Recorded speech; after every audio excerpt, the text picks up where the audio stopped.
Hi everyone welcome back. ನೀವು ನೋಡ್ತಿದ್ದೀರಾ student solution YouTube channel. U G C ಹೊಸ ನಿಯಮ ಅತಿಥಿ ಉಪನ್ಯಾಸಕರಿಗೆ ಬಿಗ್ ಶಾಕಿಂಗ್ ಅಪ್ಡೇಟ್ ಕೂಡ ಬಂದಿದ್ದಾವೆ. ಅವರಿಗೆ ಕೆಲಸ ಕೂಡ ಕಳ್ಕೊಂಡಿದ್ದಾರೆ. ಏನು ಮಾಹಿತಿ ಕೊಡ್ತೀವಿ, ಚಾನಲ್ಗೆ ಸಬ್ಸ್ಕ್ರೈಬ್ ಆಗಿ. ಕಳೆದ 2 ವರ್ಷಗಳಿಂದ ಲೈಕ್ 2 ದಶಕಗಳಿಂದ ಪ್ರಥಮ ದರ್ಜೆ ಕಾಲೇಜಿನಲ್ಲಿ ಕೆಲಸ ಮಾಡ್ತಿದ್ದ ಸಾವಿರಾರು ಮಂದಿ ಅತಿಥಿ ಉಪನ್ಯಾಸಕರಿಗೆ ಸಂಕಷ್ಟ ಕೂಡ ಆಗಿದೆ. ಯು ಜಿ ಸಿ ಹೊಸ ನಿಯಮ ಕಾರಣ ಸಾಕಷ್ಟು ಮಾನದಂಡ ಇಲ್ಲದಿರೋ ಕಾರಣ ಬರೋಬಲ್ಲಿ 6,000ಕ್ಕೂ ಹೆಚ್ಚು ಅತಿಥಿ ಉಪನ್ಯಾಸಕರು ಕೆಲಸ ಇಲ್ಲದೆ ನಿರುದ್ಯೋಗಿಗಳು ಕೂಡ ಆಗಿದ್ದಾರೆ. ಹೈಕೋರ್ಟ್ ಆದೇಶದಂತೆ ರಾಜ್ಯ ಸರ್ಕಾರದ ಕಾಲೇಜು ಶಿಕ್ಷಣ ಇಲಾಖೆಯು 25-26ನೇ ಸಾಲಿನಲ್ಲಿ 2, 4 ಮತ್ತು 6ನೇ ಸೆಮಿಸ್ಟರ್ಗೆ ಹೊಸ ನೇಮಕಾತಿ ಪ್ರಕ್ರಿಯೆ ಆರಂಭಿಸಿದೆ. ಈ ನೇಮಕಾತಿ ಬಂದ್ಬಿಟ್ಟು ಸಂಪೂರ್ಣವಾಗಿ ಯುಜಿಸಿ ನಿಯಮದ ಪ್ರಕಾರ ಕೂಡ ಆಗುತ್ತಂತೆ. ಹಾಗಾಗಿ ಸ್ನಾತಕೋತ್ತರ ಪದವಿ ಜೊತೆಗೆ NET, ಕೆಸೆಟ್ ಅಥವಾ PhD ಕಡ್ಡಾಯ ಕೂಡ ಮಾಡಿದ್ದಾರೆ. ಇದು ಬಂದ್ಬಿಟ್ಟು ಡಿಸೆಂಬರ್ 4ನೇ ತಾರೀಕು ಪ್ರಕ್ರಿಯೆ ಮುಕ್ತಾಯಗೊಂಡಿದೆ. ಅರ್ಹತೆ ಇಲ್ಲದೆ ಲೈಕ್ ಯಾರು ಎಲಿಜಿಬಲ್ ಇಲ್ಲದೆ ಅತಿಥಿ ಉಪನ್ಯಾಸಕರಾಗಿದ್ದಾರೆ, ಅವರಿಗೆ ಮುಂದಿನ ಅವಕಾಶ ಕೂಡ ಸಿಗೋದಿಲ್ಲ ಅಂತ ಕೂಡ ಆಗಿದೆ. ಇದು ಕೂಡ ಸಮಸ್ಯೆ ಕೂಡ ಆಗಿದೆ. ಈ ಹಿಂದೆ ಕೂಡ ಇದೇ ರೀತಿ ಆಗಿತ್ತು.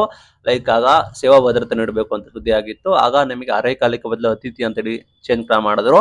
ಮೊದಲಿಗೆ ₹1,200 ಗೌರವಧನ ಕೂಡ ಇತ್ತು. ಈಗೆಲ್ಲ ಸಮಸ್ಯೆ ಕೂಡ ಆಯಿತು. ನಂತರ ತೀವ್ರ ಹೋರಾಟ ಮಾಡಿ ನಂತರ ಸಂಬಳ ಕೂಡ ಹೆಚ್ಚಿದ್ರು.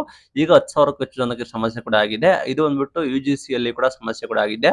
ಉನ್ನತ ಶಿಕ್ಷಣ ಸಂಸ್ಥೆಯಲ್ಲಿ ನಿಮಗೆ ಗೊತ್ತಿರೋ ಹಾಗೆ ರಾಜ್ಯ ಸರ್ಕಾರ ಕೆಸೆಟ್ ಅಥವಾ PhD ಬರೀಬೇಕು ಅಂತೇಳಿ ಕಡ್ಡಾಯ ರೂಲ್ಸ್ ಕೂಡ ಮಾಡಿದ್ದಾರೆ. ಹೀಗಾಗಿ ಪ್ರಥಮ ದರ್ಜೆ ಕಾಲೇಜುಗಳಲ್ಲಿ ಕೂಡ ಇಂತಹ ಅರ್ಹತೆ ಪಡೆದ ಅತಿಥಿ ಉಪನ್ಯಾಸಕರ ನೇಮಕಾತಿ ಕೂಡ ಮಾಡಬೇಕು ಅಂತೇಳಿ ಸೂಚನೆ ಕೂಡ ಕೊಟ್ಟಿತ್ತು.